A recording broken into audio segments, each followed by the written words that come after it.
여러분 그 새 생명의 은혜라는 것이 여러분 얼마나 우리에게 여러분 귀하고 값지고 풍성한지 몰라요.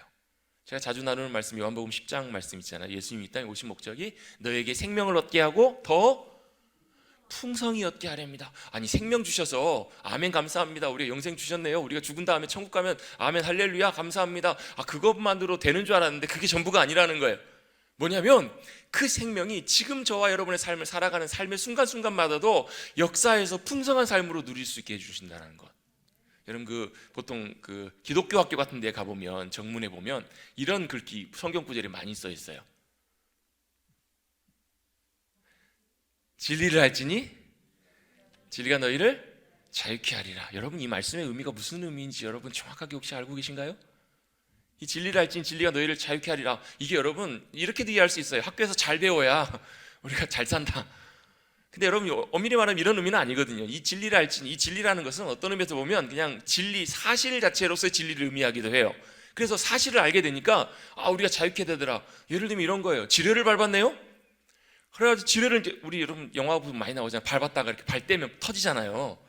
지뢰를 밟았다가 발 떼면 죽으니까 어떻게 하고 있어야 돼요? 가만히 있어야 돼요. 이렇게 안 움직이고.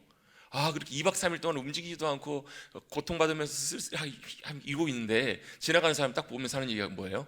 그 지뢰 그거 안 터지는 건데 불발인데 그거 안 터지는 거야. 그걸 알고 여러분 나면 어떻게 하시겠어요? 여러분 그냥 발 떼시면 돼요. 그냥 집에 가시면 됩니다. 여러분 부모님으로부터 부모님이 갑작스럽게 사고로 돌아가셔가지고 하시던 큰 사업 때문에 큰 빚이 자녀에게 상속이 됐어요. 여러분 이거 복잡한 법률적인 얘기를 하려고 하는 것이 아니고요. 그래서 자식들이 정말로 아버지 부모님 빚 때문에 고생하는데 어떤 법률을 잘 아시는 분이 와가지고 그 상황을 딱 보시더니 이렇게 도와주시는 거예요. 이렇게 법률적으로 이렇게 처리하라고. 나중에 보니까 그것이 큰 짐이 되지 않는 거예요. 여러분 이게 뭐예요? 그 법을 몰랐을 때는 그게 나에게 큰 고통이고 짐이었는데 알고 나니까 그 사실을 알고 나니까 짐이에요, 아니에요? 자유케 되는 거예요. 빚으로부터. 이런 어떤 사실 때문에 내가 자유케 한다는 이런 의미도 있어요. 성경에는 이러한 우리를 자유케 해주시는 진리의 사실들이 많이 기록이 되어 있습니다. 우리를 자유케 해주실 수 있는. 그런데요, 그것보다 조금 더 제가 생각할 때는 중요한 의미에 이 본 의미가 있다고 생각해요. 뭐냐면 이 진리는 누구시냐면 예수님이세요. 예수님 자신을 이렇게 소개하십니다. 요한복음 14장에 보면 내가 곧 길이요 진리요 생명이다. 나로 말미암지 않고는 아버지께로 온다. 아버지께로만 인도하시는 것이 아니라 예수님이 이렇게 우리를 자유케 해주세요. 제자들이 배를 타고 갈릴리 바다를 지나가는데 풍랑을 만났어요. 풍랑을 만나니까 꼼짝을 못해요. 여러분 그 큰 파도 앞에서 자연 앞에서는 아무리 대단한 베테랑도 어찌 꼼짝을 못하잖아요. 작년 초인가요? 그 세상을 떠난 그 농구 선수 유명한 코비 브라이언트라는 선수가 있어요. 그 선수가 한 해에 벌어들이는 수익이 수천억이에요. 천억이 넘어요 기본적으로. 근데 그 많은 수익을 갖고 있고 그 코비 브라이언트가 그렇다고 해요. 차를 차면 멀미가 나가지고 경기장에 갈 때도 자기 헬리콥터를 타고 출퇴근을 한다고. 그렇게 돈이 많고 그래요. 헬리콥터를 운전하는 기장은 베테랑 기장이래요. 또 안개가 끼어도 헬리콥터를 운행할 수 있을 만큼의 그런 경력과 자격이 있는 사람이래요. 근데 그날 딸이 이제 운동 경기를 하게 돼가지고 딸 농구 경기를 응원하려고 헬기를 타고 이동을 하다가 그 헬기가 추락해 죽은 거예요. 어느 누가 그렇게 됐을지 아무도 알 수가 없는 거죠. 아무리 베테랑 기장이라도 아무리 돈이 많아도 아무리 능력이 많아도 여러분 그 대자연 앞에서 그 위대한 힘 앞에서 여러분 꼼짝 못 하잖아요. 제자들이 딱 그런 상황인 거예요. 풍랑 속에 갇혀가지고 이제는 두 손 두 발 다 놓고 이제는 우리가 죽었다라고 생각할 때 이제는 방법이 없다고 할 때 거기에 누가 계셨어요? 예수님이 계셨어요. 주무시고 계신 예수님을 깨워서 예수님 우리가 죽게 생겼습니다. 지금 우리 형편을 모르십니까? 깨웠던 예수님께서 일어나셔서 바람과 풍랑을 잠잠케 해주시는 거예요. 왜요? 진리이신 주님이 바람과 풍랑으로부터 제자들을 자유케 해주신 거예요. 나사로가 아프다는 소식을 주님이 들으세요? 죽어간다는 소식을 들으세요. 평상시 같았으면 사랑하는 나사로가 아프니까 빨리 가서 고쳐주셨겠죠. 근데 예수님이 안 가시네요. 여러분 만약에 여러분이 마르다고 마리아고 누이였으면 얼마나 여러분 마음이 다급하시겠어요. 얼마나 마음이 급박하시겠어요. 여러분 119 하시는 분들 아시잖아요. 여러분 숨 넘어가고 사람 죽어가면 얼마나 사실 마음이 급해져요. 예수님이 안 가세요. 그러면 이런 말씀하세요. 이 일은 하나님의 영광을 위한 일이다. 그리고 나서 나사로가 죽은 다음에 베다니로 가십니다. 이미 예수님이 가셨을 때는 죽은 지 나흘이나 되었습니다. 무덤에 이미 여러분 입관하고 우리로 치면 입관하고 다 이렇게 꽁꽁 싸매가지고 하관까지 다 마친 상태예요. 예수님이 뭐라고 말씀하시냐면 무덤문을 열어라는 거예요. 무덤문을 치우라는 거예요. 지금으로 말하면 빨리 파내라는 거예요. 빨리 관뚜껑 열라는 거예요. 그러면 주님 말씀하십니다. 나사로야 나오너라. 뭘 주님이 보여주기를 원하셨을까? 여러분, 사람은요, 죽음에 매이면, 죽음에 이렇게 휩싸이면 어느 누구도 그 죽음으로부터 자유케 될 수 있는 사람이 없어요. 죽으면 여러분 못 일어납니다. 한번 죽음이 나를 덮으면, 죽음이 나를 얽어매면 못 일어나요. 여러분, 그런 경험 해보신 분들 계세요? 여러분, 난 죽지는 않아. 육신은 안 죽었는데 죽음의 두려움과 죽음의 공포가, 죽음의 그 힘이 나를 이렇게 얽어매는 것 같은, 나를 붙들고 있는 것 같은 그런 경험 해보신 적 있으세요? 아마 있으실걸요? 죽음이 나를 엄습하고 나를 덮는 것처럼. 여러분, 우리가 죽음 못 이깁니다. 꼼짝 못합니다. 그런데요, 그때 누가요? 예수님께서 나사로를 향해서 부르십니다. 나사로야 나오너라. 나사로야 나오너라. 그 얘기는 무슨 얘기예요? 죽음이 사람을 붙잡고 있을 때 어느 누구도 그 죽음으로부터 자유케 된 사람이 없었는데 누가요? 주님이 나사로를 죽음으로부터도 자유케 해주신 거예요. 그 주님이 바로 저와 여러분의 주님이신 줄로 믿습니다. 우리를 얽어매고 있는 것들이 어떤 것일지라도, 우리가 무엇에 매어 살아가고 무엇에 휩쓸려 살아갈지라도 진리 되시는 주님 안에서 주님이 그보다 더 큰 능력 있으신 분이심을, 그보다 더 자유케 해주실 수 있는 분이심을 우리가 믿고 그 주님의 진리 되신 주님 안에 거할 때 진리 되신 주님이 우리를 자유케 해주심을 믿고 고백하시는 저와 여러분 되시기를 주님의 이름으로 축복합니다. 이것이 바로 믿음의 삶입니다. 이것이 바로 주님께서 우리를 온전하게 이끌기를 원하시는, 우리가 누려며 살아가기를 원하시는 복된 삶이에요. 여러분, 사탄은 지금도 끊임없이 여러분 우리를 향해서 올무를 던져댑니다. 지금도 어쩌면 예배 시간 계신 분들 중에서도 우리 생각 속에, 마음 속에 그런 올무를 던지고 있는, 그런 공격을 받고 있는 분들도 있을 수 있어요. 왜요? 사탄은 휴가도 안 가요. 사탄은 쉬지도 않아요. 제가 말씀드리는 것처럼 365일 1년 12달 한 번도 여러분 사탄은 우리를 떠나지 않습니다. 우리를 사랑해서요? 아니요, 우리를 걸고 넘어지기 위해서, 어떻게든지 올무로 우리를 엮어매기 위해서 끊임없이 우리 생각 속에, 마음 속에, 우리 영혼 속에 던져놓습니다. 그걸 여러분 확 무는 순간에 우리는 확 거기에 매이는 거예요. 요즘 여러분 그 카카오톡 사기가 굉장히 유행이라고 하더라고요. 무슨 사기인가 봤더니 우리가 공인할 수 있을 만한, 다 믿을 만한 그런 이제 잘하는 그런 걸로 그 카카오톡 채널이라는 걸 만든다는 거예요. 그래서 거기서 카카오톡 메일을 하나 보내가지고 당신 계좌에서 얼마가 이체됐으니까 확인해 보라고. 그럼 여러분, 우리가 보통 웬만하면 그런 거 잘 이제 안 속잖아요. 보이스피싱에 안 속아요. 그래서 이제 고객센터로 연락해 보라고 해서 그 전화번호 누르면 그쪽 고객센터로 연락이 돼요. 그래가지고 이제 인증을 해가지고 한번 확인해 보라고 해서 로그인 해서 이제 비밀번호를 거기 입력하는 순간에 비밀번호 홀라당 다 넘어가는 거예요. 근데 그게 진짜 교묘하게 누가 딱 봐도 이거 이런 거예요. 요즘 보면 뭐 그렇잖아요. 개인정보 적는 데다가 뭐 전주 해갖고 뒷번호 적잖아요. 그러면 이렇게 올라오는 거예요. 당신 핸드폰 카카오톡 아이디가 대구에서 로그인이 되었습니다. 전주 아닌 곳에서 로그인 되었습니다. 확인하시기 바랍니다. 그럼 여러분 확인하실래요? 안 하실래요? 한번 확인하실 거요? 안 하실 것처럼 나는 안 합니다. 이러고 계시는데요. 여러분 진짜 교묘하게 정말 여러분 얼마나 사기 수법들이 얼마나 여러분 많이 속이려고 하는지 몰라요. 저와 여러분을. 근데 여러분, 그런 사기보다 더 무서운 것이 사탄의 속임수고 사탄의 올무예요. 그런 올무로부터 끊임없이 우리를 노리고 있는 그 올무로부터, 또 혹여라도 오늘도 지금도 여러분 그런 여러 가지 많은 것들 때문에 매어 살아가고 계시는 여러분들 계신다면, 여러분 주님의 능력으로, 주님의 진리 안에서 자유케 되시기를 다시 한번 주님의 이름으로 축복합니다. 주님의 능력이 여러분의 모든 결박과 모든 매여 있는 것들을 끊어주실 것입니다. 그런 놀라운 능력이 바로 주님의 능력이라는 것을 믿고 누리며 살아가는 것, 그게 바로 저와 여러분이 믿고 의지하며 살아가는 믿음의 삶이에요. 할렐루야. 진리 안에서 자유케 되십시다. 예수만 안에서 자유케 되십시다. 옆에 계신 분과 축복하면서 인사 한번 나누겠습니다. 예수님이 당신을 자유케 하십니다.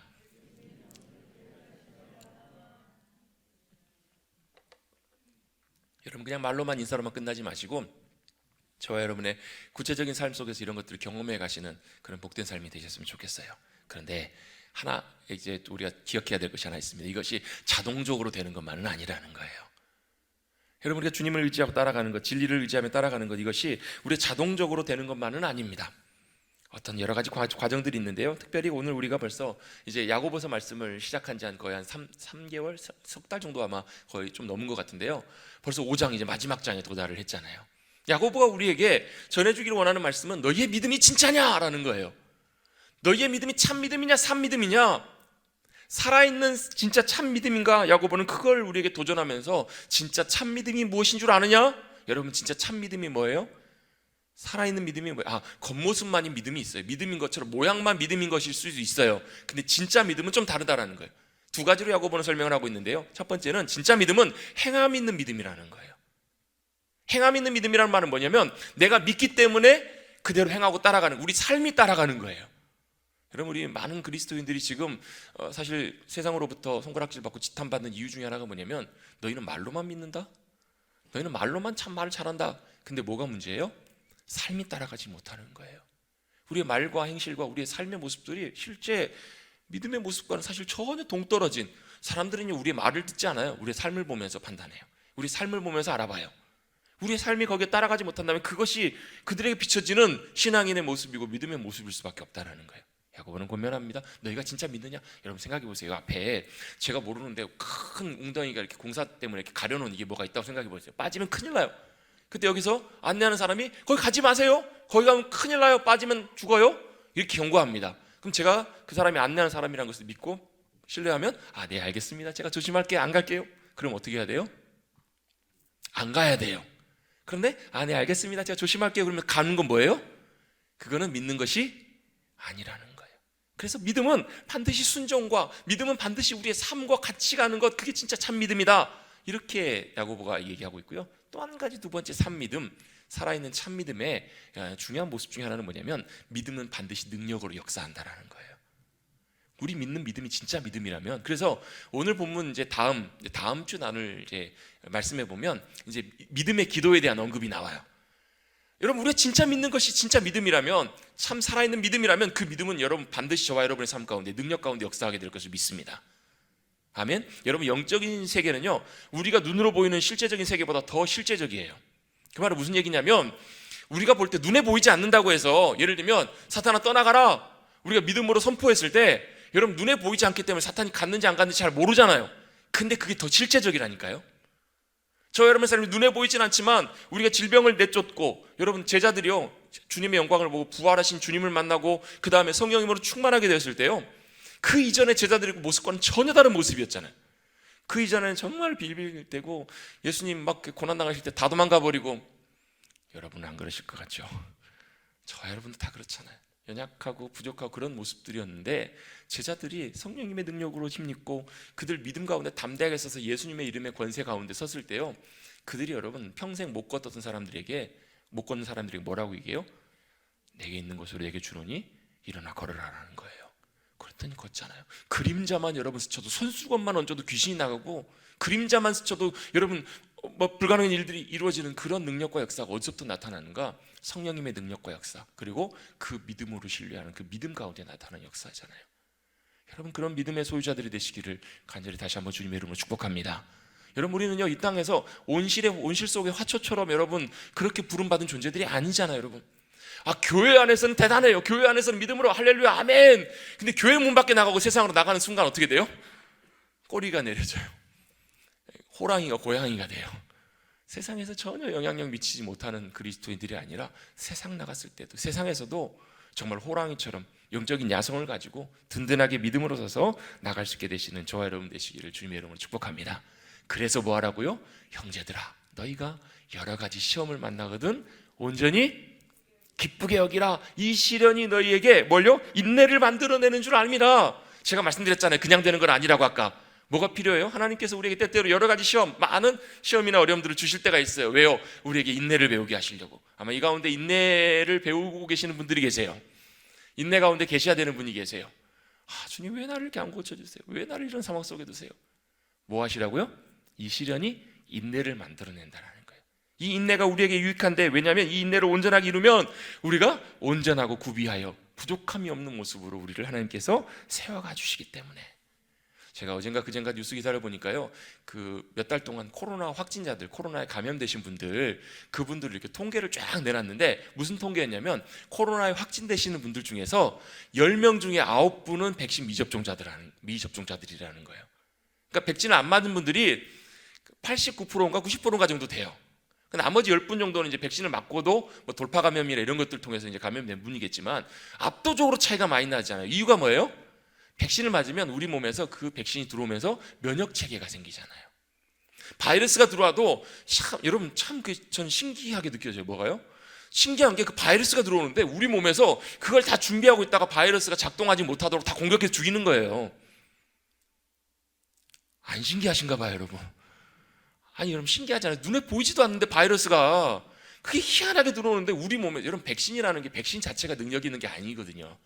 뭐 mRNA, 뭐 핵산, 뭐 리보핵산 백신 방식이든 어떤 방식이든 그 백신 자체가 중요한 게 아니라 백신이 하는 역할은 뭐냐면 백신이 우리 몸 안에 들어와 가지고 뭘 하냐면 방어 체계를 구축하게 만들잖아요. 우리 몸의 면역력을 만들어내요. 그래서 그걸 병균이 들어와도, 바이러스가 들어와도 이기게 만드는. 근데 여러분, 이 원리는 우리의 육신에만 해당되는 것이 아니라 영적인 원리에도 해당되는 것 같아요. 우리 영적으로도 우리 영적인 그 방어 체계가, 면역 체계가 제대로 갖춰져 있어야 어떤 문제가, 어떤 상황이 우리 가운데 생기고 들어와도 전혀 여러분 우리가 무너지지 않는다라는 거예요. 영적인 맷집이 생겨요. 이 시험과 어려움이 우리를 뭘 하게 하냐면 우리의 면역 시스템을 작동시켜 주시는 거예요. 여러분, 그 우리 피택자분들 요즘 확신의 삶 공부하면서 승리의 확신 말씀, 아마 확신만 하신 분 기억이 나실 거예요. 고린도전서 10장 13절 말씀. 뭐죠? 사람이 감당할 시험 밖에는 우리가 당한 게 없다는 거예요. 하나님은 시험을 주실 때도 우리가 항상 감당할 수 있는 것만 주세요. 감당지 못할 시험 당할 때는 피할 길을 내주세요. 그래서 능히 이기게 하시는 분이 주님이세요. 시험의 목적은 우리가 이기는 거예요. 시험의 목적은 우리가 굴복하고 쓰러지는 것이 아니라, 그래서 여러분 면역 주사를 맞는 백신을 맞으면 우리 몸 안에서 그걸 이겨낼 수 있는 면역력이 생겨가는 것처럼 영적으로도 여러분 그런 면역력들이 우리 가운데 길러져야 된다니까요. 그게 바로 시험의 목적이고 그게 바로 하나님께서 우리를 향한 의도하신 목적이에요. 그래야 여러분 온실 밖에 나가서도 여러분 당당하게 이기는 상록수처럼 살아간다니까요. 믿음으로. 여러분 상록수 참 신기하지 않아요? 어제도 전사님들하고 날씨가 오늘 영하 3도까지 떨어진다고 해서 화분을 다 안으로 들여놨어요. 얼어 죽을까 봐. 여러분 근데 상록수는요, 밖에 나가 있어도 그 추운 겨울에도 눈과 폭설이 와도 얼어 죽지 않고 참 신기하잖아요.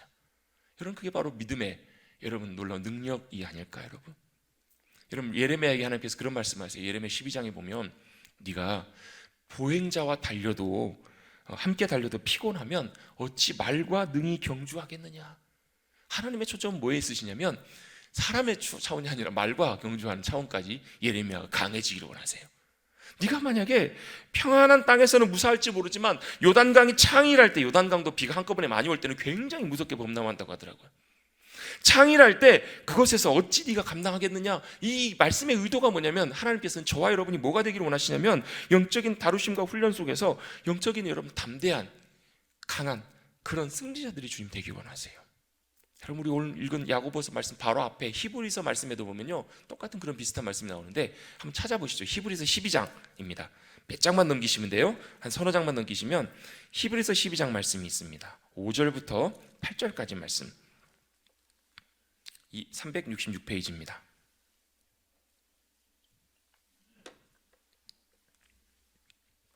한번 읽어봅니다. 5절부터 시작.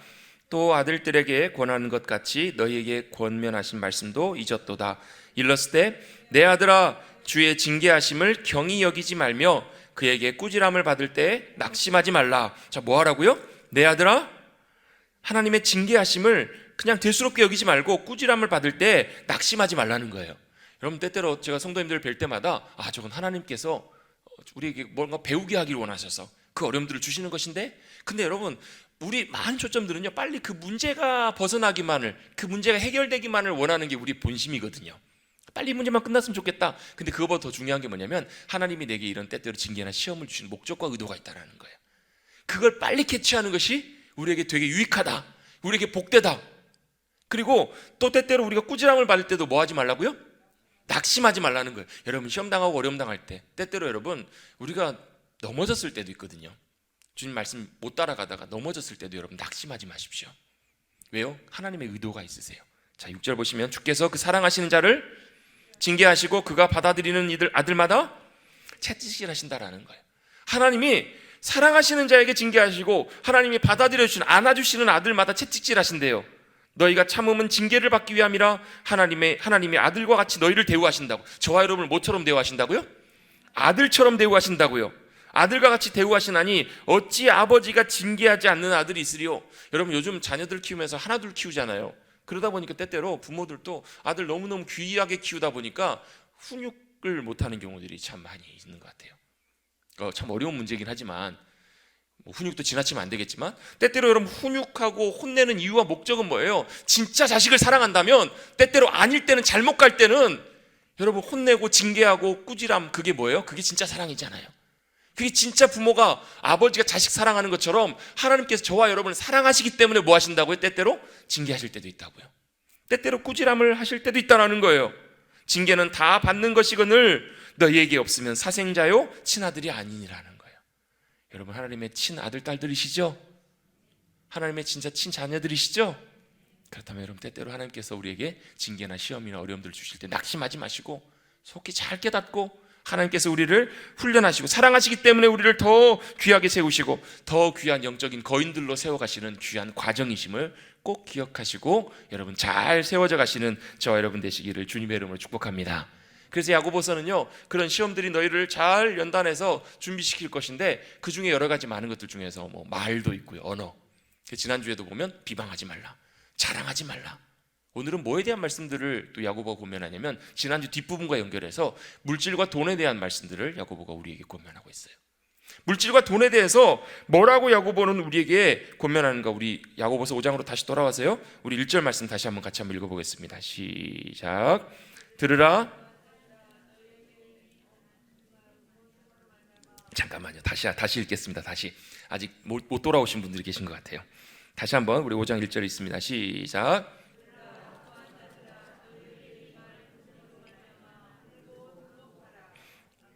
아멘. 뭐라고 얘기하냐면 부한 자들아, 이 말은 부자들이라는 거예요. 부자들아, 너희에게 이 말 고생으로 말미암아 울고 통곡하라는 거예요. 아, 부자들이여 슬퍼하라, 울고 통곡해라. 너희에게 큰 고난이 올 거다. 근데 여러분 이 경고를 보면 단순히 여러분 그냥 경고가 아니에요. 잘 우리가 이 의미들을 살펴볼 필요가 있는데요, 성경에서도 여러분 많은 부자들이 등장합니다. 부자 자체가 문제가 아니에요. 여러분 아브라함도 굉장한 부자였습니다. 집에 키운 가신들이 같이 전쟁에 나갈 수 있을 만한 군대가 318명이나 있을 만큼, 318명이면 한 중대 반 정도 되나요? 소대 얼마 정도 되나요? 중대가 넘죠. 소대 중대가 넘죠. 한 2개 중대 뭐 가까이 3개 중대, 거의 대대급 병력이에요. 여러분 집에서 가정에 군대가 있을 만큼, 그리고 여러분 그 아들 이삭은 그 당대 거부예요. 수입을 농사를 지었는데 100배나 얻었어요. 어마어마한 거부가 돼요. 주변에 질투할 만큼. 여러분 욥도요, 그 당시 그 주변에서 가장 큰 자식이 10명이고요 소와 뭐 낙타와 양떼와 이런 것들은 헤아릴 수 없을 만큼 어마어마한 부를 누렸던 사람이 욥이에요. 성경에 나와 있는 많은 인물들 보면 부유했던 사람들이 진짜 많아요. 뭐 솔로몬은 말할 것도 없고요, 뭐 신약 성경에 바나바와 같은 사람들도 굉장한 많은 부를 소유한 사람이었어요. 중요한 것은 부자에게 뭐가 문제인가? 부에 대한, 물질에 대한, 돈에 대한 바로 관점과 자세가 문제라는 거예요. 여러분 물론 돈이나 물질은 가치 중립적인 부분이 있습니다. 그러니까 뭐냐면 돈 자체가 좋다 나쁘다가 아니에요. 그렇죠 여러분? 돈 자체는 그냥 돈이에요. 그런데 이 돈이 뭐가 있냐면 힘이 있다라는 것이 문제예요. 돈과 물질은 힘이 있어요. 여러분 이게 사실 우리가 그리스도인들이 여러분 교회에서 사실은 뭐 목사님들도 돈 설교 잘 안 하고 물질 설교를 많이 안 하시는 편이에요. 그러면 우리도 돈 욕심이 없는 것처럼 살아가지만 우리 마음속에 실제로는 뭐니 해도 사실 제일 좋아요. 최영 장군이 뭐라고 했어요? 금덩어리 보기를? 그런 분 제가 한 번도 못 봤습니다. 금덩어리는 금덩어리예요. 금덩어리 아무리 돌처럼 본다고 해도 여러분 금덩어리가 진짜 돌처럼 보이면 그건 이상한 거죠. 금은 금이에요. 돈은 돈이에요. 여러분 사실 우리 마음속에 다 들여다놓고 보면 돈에 대한 좋아하는 마음, 여러분 돈 싫어하는 분 저도 별로 못 봤어요. 돈 다 좋아해요. 여러분 우리가 뭐 물질에 대한 욕심을 참는다고 하지만 실제로 여러분 우리가 그렇게 참는다고 여러분 자제한다고 여러분 돈에 대한 욕심이나 마음들이 사라지는 것은 아니에요. 오히려 속으로 들어가면 들어갔지. 여러분 교회에서도 마찬가지, 신앙생활에서도 마찬가지예요. 우리 겉으로는 드러나지 않지만 여전히 돈이 좋으세요, 안 좋으세요? 돈이 좋아요. 그래서 속으로 어쩌면 이런 분들도 있을 줄 몰라요. 하나님 없이는 살아도 돈 없이 어떻게 살아요? 아유 목사님 그래도 그렇지, 어떻게 목사님이 그런 얘기를 하세요? 그래도 하나님도 좋고 돈도 좋으면 몰라도 하나님 없으면 몰라도 하나님 없어도 살 수 있을지 몰라도 돈 없으면 못 살아요. 여러분 그 말이 맞아요, 틀려요? 물론 정답은 여러분 물론 하나님이 우리에게 더 소중하고 중요한 분이시지만 실제로 저와 여러분의 삶의 현장에 가보면 그런 경우가 참 많다는 거예요. 하나님보다 돈이 더 앞서고 하나님보다 돈이 더 우리에게 더 위력적이고 훨씬 그런 영향이 많다는 거예요. 여러분 진짜 그렇잖아요. 여러분 건강 중요하잖아요, 그죠? 근데 여러분, 돈 많은 분이 아픈 거하고 돈 없는 분이 아픈 거하고 천양지차잖아요. 그렇죠? 돈 없으면 아파도 진짜 여러분 비참해요. 근데 돈 많으면 아파도 여러분 고통스러워도 여러분 엘레강스하게 아픕니다. 품위 있게 아파요. 아픈 것들도 잘 이렇게 극복해낼 수 있는 여유가 어디서 와요? 돈에서 온다는 거예요. 여러분, 그래서 예수님께서 하셨던 선포하셨던 말씀 중에 설교 중에서요, 제일 많은 게 하나님의 나라고 두 번째가 뭐냐면 돈이에요, 물질이에요. 왜요? 그만큼 돈이 강력한 힘이 있기 때문에. 심지어는요, 예수님께서 하나님과 돈을 라이벌로 놓으세요. 마태복음 5장에 보면요, 하나님께서 뭐라고 말해요? 하나님과 돈을 함께 겸하여 섬길 수 없다, 이렇게 말씀하세요. 이건 무슨 얘기냐면 하나님과 돈을 돈급으로 예수님이 놓고 계시는 거예요. 그 말은 여러분, 돈이 여러분 하나님과 같은 그런 위대한 그런 게 아니라 돈이 갖고 있는 힘이 우리가 느낄 때, 우리가 볼 때 우리의 삶에서는 하나님과 마찬가지로 그렇게 같이 라이벌처럼 여겨질 만큼 강력한 힘이 있다라는 거예요. 그게 여러분 간과할 수 없는 사실입니다. 여러분, 우리는 돈을 필요하다고 생각하고 살아가지만 실제로는 내가 돈을 원하고 내가 돈을 따르고 내가 돈을 좋아하기 시작하면 반드시 어떤 결과까지 이루어지게 되냐면 돈이 나를 지배하는 자리까지 갑니다. 이게 바로 돈의 힘이고 돈의 무서움이에요. 내가 다스려야 될 텐데, 여러분, 돈은 하나님께서 우리에게 왜 주셨냐면, 물질을 주신 이유는 사용하라고 주신 거예요. 근데 이 사용하라고 하는 돈과 물질은 반드시 자칫 조금만 이러면 사랑하는 그 자리까지 가게 돼 있어요. 우리 마음속에 여러분 그런 마음들이 다 있거든요. 돈을 사랑하고 물질을 사랑하는 그런 마음들이 우리 안에 다 있어요. 그런데 주님 분명히 말씀하세요. 일만하게 뿌리가 바로 돈을 사랑하는 것이다, 물질을 사랑하는 것이다. 그럼 어떻게 해야 되는가? 무엇을 해야 되는가? 그래서 야고보가 이 부자들에서 경고하고 있는 거예요. 부자들 자체가 나쁜 것이 아니라 물질에 대해서 제대로 다루지 못하고 물질에 대해서 우리가 믿음의 자세들을 온전하게 잘 준비되지 못하면 이 부자들에게서 경고하고 있는 것처럼 우리도 똑같은 이 자리에 갈 수 있다는 거예요. 어떻게 부자들에 대해서 경고하는가? 부자의 위기가 뭔가? 돈을 많이 가진 사람의 위기가 뭔가? 첫 번째로 축적의 위험이 있습니다. 여러분, 돈을 가진 사람들, 특별히 더 많이 가지는 분들은요, 더 많이 가지려고 하는 그런 마음들이 있어요. 계속 쌓으려고 해요. 계속 쌓으려고 해요. 쌓으려고 한다는 것은 무슨 의미냐면 여러분 우리가 그 물질에 대해서, 여러분, 저와 여러분이 갖고 있는 돈이 제 것인 것처럼 보이지만 실제로는 여러분이 갖고 있는 돈이 1년 후에도 여러분의 것이라면 제가 보장할게요, 여러분의 것이라고. 근데 1년 후에 여러분의 돈이 여러분의 돈이라는 보장이 있어요, 없어요? 없어요. 여러분, 실제로 내 것인 것처럼 보이지만 내 인생도 마찬가지예요. 저와 여러분의 인생이 자기 것인 것처럼 살아왔잖아요, 사실은요. 근데 내 것이 아니에요. 왜요? 내 것이면 내 마음대로 할 수 있어야 되는데 내 마음대로 잘 안 돼요. 시간이 지날수록, 연세가 드실수록 내 인생이 내 마음대로 잘 안 되는 것이구나, 내 것이 아니구나라는 것들을 더 귀하게 깨닫게 되잖아요. 여러분, 저와 여러분의 인생은 제 것이 아니라 하나님께서 우리에게 맡겨주신 것입니다. 우리에게 살아가도록 누려가도록. 그래서 성경에서는 그걸 뭐라고 하냐면 청지기라고 해요. 청지기는 뭐 하냐면 맡아서 섬기는 사람이에요. 맡아서 살아가는 사람이에요. 여러분, 인생도 마찬가지로 돈도 똑같아요. 돈도 하나님께서 우리에게 맡겨주신 거예요. 여러분, 저와 여러분에게 있는 수중에 있는 돈이 진짜 금방이라니까요. 지난주 뉴스를 보니까요, 20년 전인가 로또 복권에 당첨됐던 영국의 한 그 사람의 이야기가 나와요. 몇백억이더라? 돈이 당첨이 됐어요. 근데 그 돈 탕진하는데 몇 년 걸리지 않았대요. 여러분, 200억이면 여러분 뭐 하실래요? 저도 200억이 생기면 할 거 많을 것 같아요. 여러분 아마 지금 200억 있으시면 어떻게 쓰고 관리하고 어떻게 잘 불리고 이렇게 하고 아마 뭐 지금 아마 200억 생기면 머릿속으로 상상하시면서 계산되시는 분들도 계실 거예요. 그렇죠? 근데 여러분, 그렇게 많은 돈들이 생기면 빠져나가는 것도 순식간이라는 거예요. 여러분, 그것이 내 것이면 좋겠는데 금방 없어져요. 여러분, 그래서 자꾸 쌓아두려고 하는데, 여러분, 쌓아두려고 할수록 여러분, 우리는 청지기로 불러주신 우리의 삶의 자리를 떠나는 것이라는 거예요. 여러분, 청지기는 뭐 하는 거냐면 잘 관리하는 것이 청지기 역할이에요. 쌓아두는 것이 아니라 관리를 잘 못하는 거예요. 여러분, 뭐든지 다 그런 것 같아요. 잘 흘러가지 않으면 막히면 문제가 생깁니다. 가만히 멈춰지면, 뭔가 모이기 시작하면 문제가 생겨요. 물도 모이면 썩고요, 여러분, 몸의 혈관들도 잘 흘러가야지 뭔가에 막히면 큰일 나잖아요. 물질도 마찬가지예요. 여러분, 물질은 쌓아두는 것이 아니에요. 나중에 이따가 다시 한번 다루겠지만 물질은 쌓아두는 것이 아니라 잘 지혜롭게 흩어야 그것이 우리에게 복이 돼요. 여러분, 잘 쌓아두는 자에 대해서 야고보는 오늘 이렇게 권면합니다. 2절 3절입니다. 2절 3절 같이 한번 읽어보겠습니다. 시작. 너희 재물은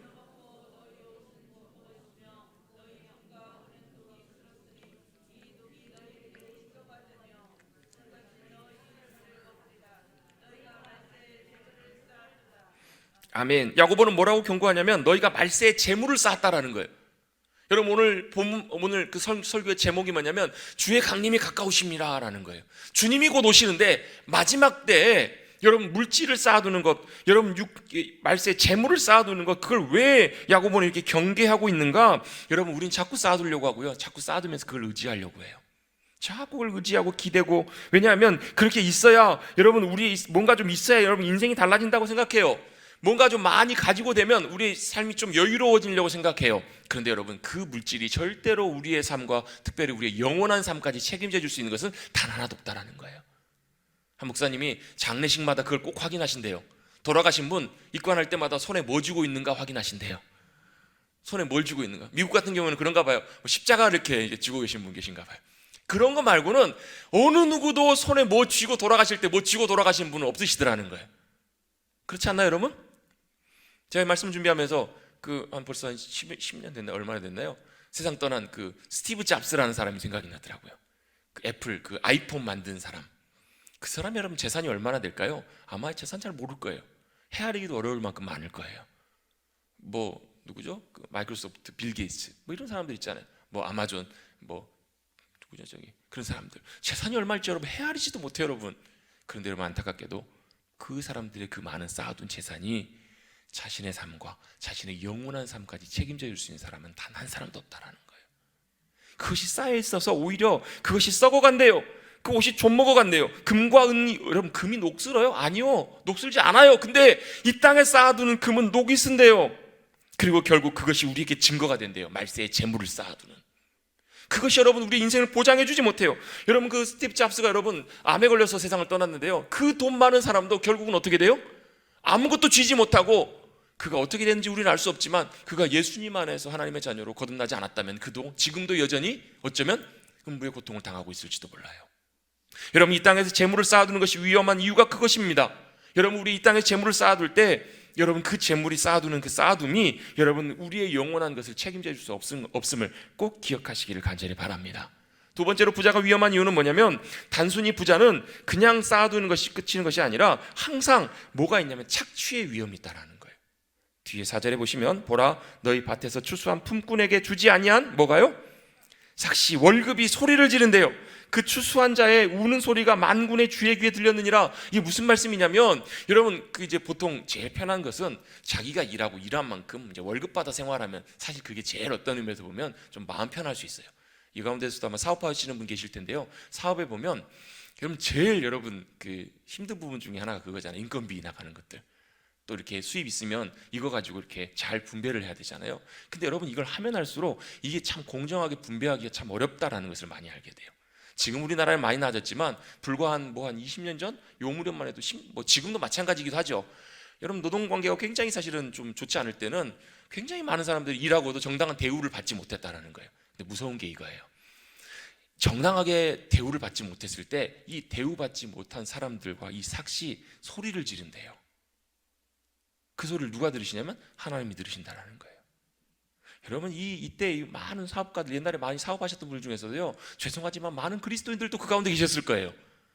많은 교회 장로님 집사님들도 계셨을 거예요. 그분들도 나름대로 이런 목적을 갖고 사업을 하셨을 거예요. 야, 내가 사업을 해가지고 성경금 많이 하리라, 하나님께 헌금 많이 하리라, 이런 분들도 계세요. 그거 자체가 나쁘다는 건 아니에요. 그런데 하나님께서 보실 때는 어쩌면 그 헌금보다 더 귀하게 보시는 것이 내가 섬기고 내가 수고하고 일해가는 그곳에서 하나님의 공정한 나눔과 하나님의 공정한 섬김이 어쩌면 더 소중하고 중요한 부분일 수도 있다는 거예요.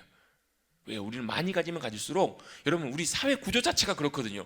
절대로 여러분 공정한 방법만으로 여러분 많은 부유를 소유하기가 어려워요. 그런 얘기 들어보신 분 계신지 모르겠어요. 당신 그래 갖고 세상에서 성공하겠냐고, 당신 그래 살아가지고 세상에서 돈 모으겠냐고. 왜 그래요? 여러분 지금 세상은요, 여러분 우리가 성경의 방법대로 하나님 기뻐하시는 방법대로 사업하고 일해서는 세상 사람들이 눈에 볼 때는 절대로 부를 많이 모을 수 없는 방법이잖아요. 그렇지 않나요 여러분? 그렇기 때문에 우리가 부를 소유하려고 하면 할수록 쉽지 않아요. 뭐가요? 하나님의 공의로운 방법대로, 하나님 기뻐하시는 방법대로 따라가기가 쉽지 않아요. 그래서 부자들은 많이 소유한 사람일수록 뭐의 위험이 있냐면 착취의 위험이 있을 수 있다는 거예요. 여러분 우리가 작은 일일지라도 여러분 하나님이 기뻐하시는 방법과 일들을 선택해서 여러분 하나님의 방법대로 나아가시는 저와 여러분 되시길 축복합니다. 여러분, 그게 부자인 경우는 쉽지 않아요. 많은 경우에 많은 사람들의 삭시나 이런 것들을 그들이 가지고 갈 수 있었다라는 거예요. 세 번째로 또 부자가 위험한 이유는 사치의 위험이 있기 때문에 그렇습니다. 여러분, 많이 가진 사람들은요, 이걸 잘 관리하기가 쉽지가 않아요. 여러분, 사치가 뭐예요? 사치는 뭐 어떻게 보면 과하게 쓰는 거잖아요. 5절 말씀해 보면 너희가 땅에서 사치하고 방종하여 살육의 날에 너희 마음을 살찌게 하였다라고 이렇게 말씀하고 있어요. 자, 많이 가졌더니 그게 문제가 아니라 그것이 나를 땅에서 사치하게 만들고 방종하게 한대요. 사치는 이런 의미가 있는 것 같아요. 예를 들면 물건은 확실히 돈값을 합니다. 옷을 하나 사도요, 비싼 옷이면 비싼 값을 해요. 뭐 물건들도 기계도 그렇고요. 그런데 어느 정도 수준을 넘어가게 되면, 어느 정도 수준 이상으로 올라가게 되면 그것이 돈이 비싸진다고 그 품질이나 이것이 퀄리티가 높아지는 것은 아니더라고요. 그 이상을 올라가기 시작하면 그때부터는 뭐예요? 허세예요, 허세. 그 이상 올라가게 되면 자기 만족이에요. 그럼 이게 바로 사치예요. 자기 만족을 위해서, 여러분, 목적이나 사용을 위한 목적이나 의도를 뛰어넘어서 그거보다 지나치게 넘어가는 것, 그걸 사치라고 해요. 여러분, 쾌락이나 즐거움 자체가 나쁜 것이 아니에요. 문제는 뭐예요? 자기 목적을 위해서 자기가 그것을 따라가면서 방향을 잃어버리는 것, 그게 바로 나를 무너뜨리게 하는 거예요. 그게 나를 어떻게 만드는가? 오늘 야고보는 이렇게 경고합니다. 너를 살찌게 한다라는 거예요. 너희 마음과 영혼을 살찌게 한다. 살육의 날에 너희 마음을 살찌게 하였도다. 이게 무슨 말씀이냐면, 그 사위가 이제 처갓집을 방문할 때 옛날에는 우리 장모님들이 뭘 하셨죠? 씨암탉을 준비를 하셨잖아요. 근데 집에서 키우는 씨암탉을 쫙 보시고 장모님이 매 눈으로 보시면서 뭘 찾아요? 토실토실하고 잘 살찐 암탉을 찾아요.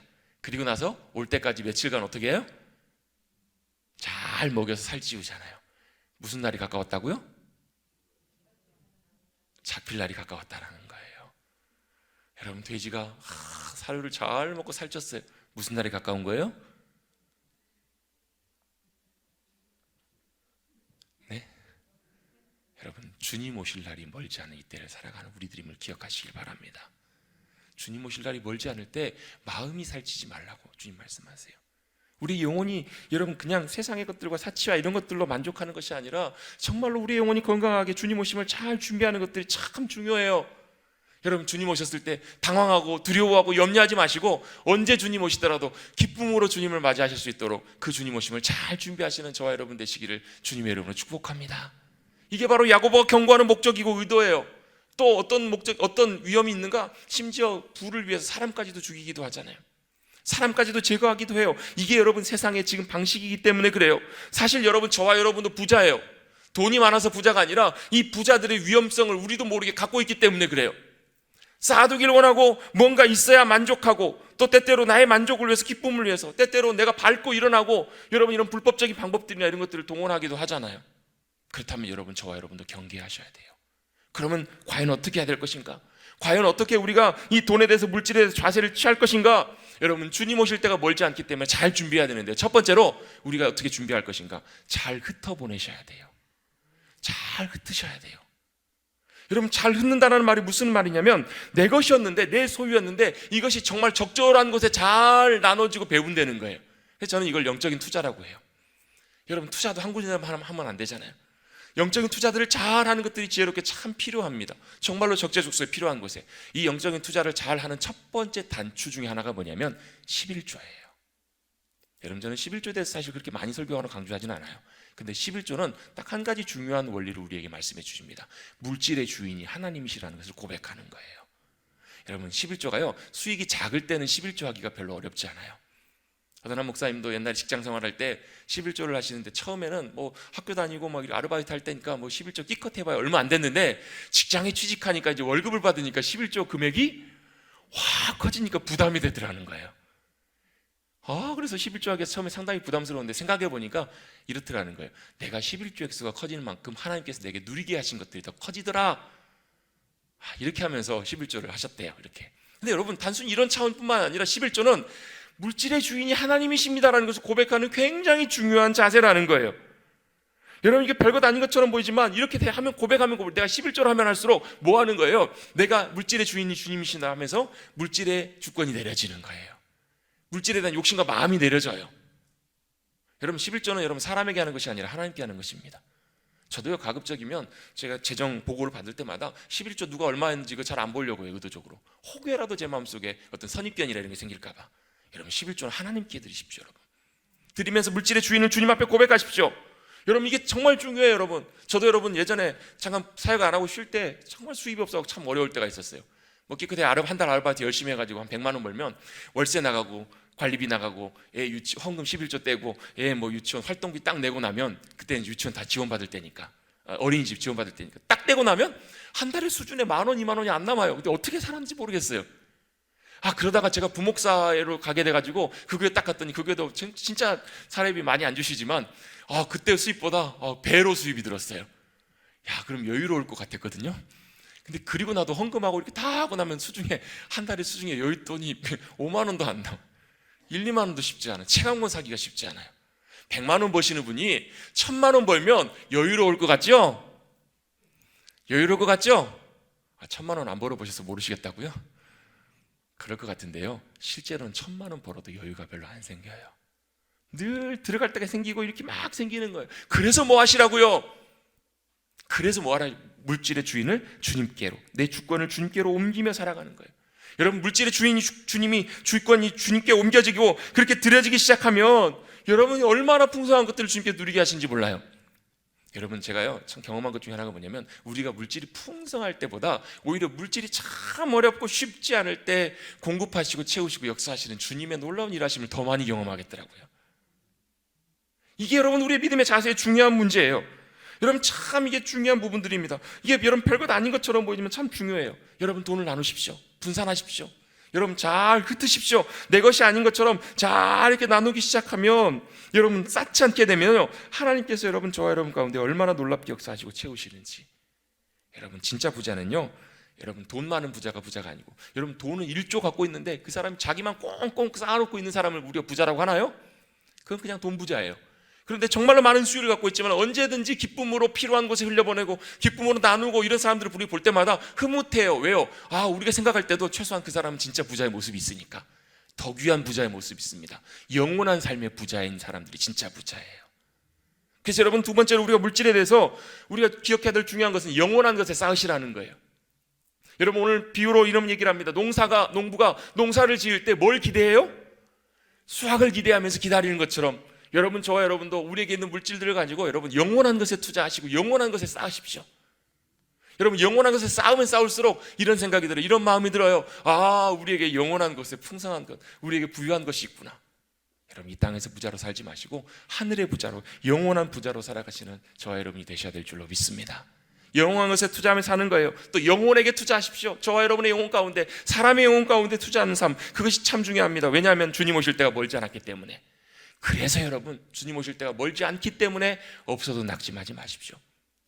부족하다고 여러분 낙심하고 원망하지 마십시오. 오늘 성경에도 말씀하십니다. 너희는 길이 참고 마음을 굳건하게 하라. 주님의 강림이 가까우시니라. 그래서 형제들끼리 서로 원망하지 말라. 여러분, 없으면 참 원망 많이 해요. 여러분, 부부끼리 갈라지는 이혼의 가장 결정적인 심각한 많은 이유 중에 하나가요, 돈 문제래요. 오래전 통계이긴 하지만 미국의 통계가 75%가 돈 때문에 헤어진다는 거예요. 사랑도 돈이 있어야 사랑하죠.